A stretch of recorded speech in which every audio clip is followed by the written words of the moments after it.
10 seconds, 5 seconds. Start.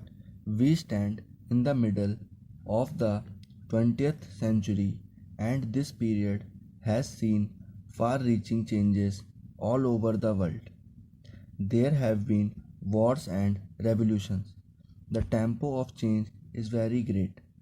Any plan that we make, like this 5-year plan, is subject to the great political, economic, and technological changes that we are witnessing. All of us have some kind of ideology, some kind of philosophy of life. We may not be philosophers, but without some kind of philosophical or ideological approach, we would have no yardstick to measure things by, and yet our ideologies and philosophies of life somehow do not fit in with this middle of the 20th century.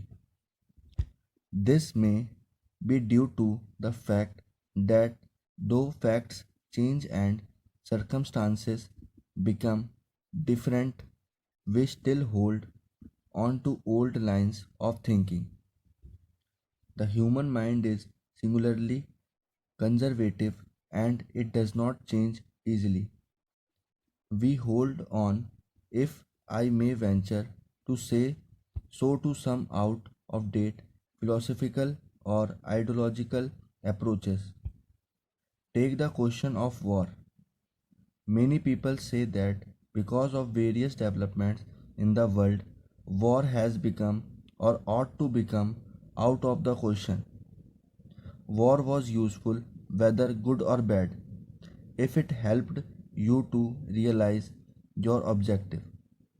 When it does not do that, when in fact it does the reverse, then no person should indulge in war. I should like to extend that parallel a little further. If a war, automatic or other, is now something that can only be considered excessively foolish, Cold War becomes more and more absurd.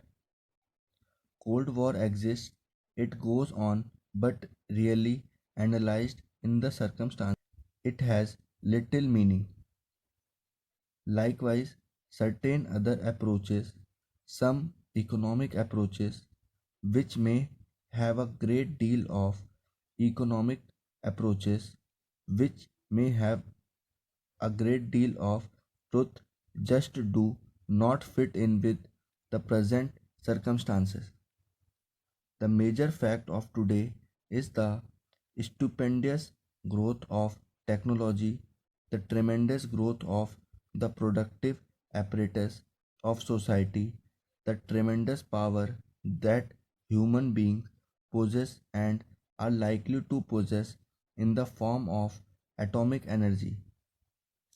These things are not quantitative changes but qualitative changes in society. Of course, in India, we have not been very powerfully affected by the technological process. We have read about it, but we have no real sensation of it. In planning, however, we have to think in technological terms for production of wealth on large scale. We are now going to have annual plans. Every year, a report of the annual plan will be placed here, which will give a more precise indication of the targets for that year. I hope to place a report of the annual plan of the first year of the second 5-year plan before this House during the next session. We have said that our objective is a socialistic pattern of society. I do not propose to define precisely what socialism means in this context because we wish to avoid any rigid thinking.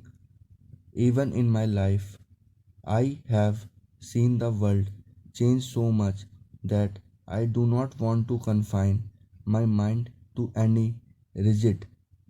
But broadly speaking, what we mean when we say socialist pattern of life, we mean a society in which there is equality of opportunity and the possibility for everyone to lead a good life.